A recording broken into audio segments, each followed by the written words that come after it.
But folks, here's what's really dangerous. MAGA Republican Congress are threatening to default on the national debt.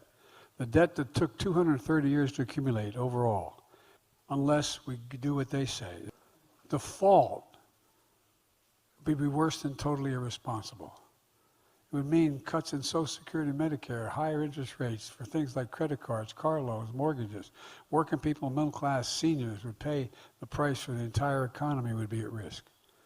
The House leading Republican proposal will cut critical programs, so-called discretionary spending, by 22%. That would mean cutting the number of people who administer Social Security and Medicare, meaning longer wait times. Higher costs for child care, significantly higher, preschool, college, higher costs for housing, especially for older Americans, people with disabilities, families with children, veterans, 30 million fewer veterans outpatient visits, leaving our brave warriors to get checkups and mental health services and treatment and subsidies and substance disorders out in the cold. Tens of thousands of people suffering from opioid epidemic would be denied treatment they need for recovery.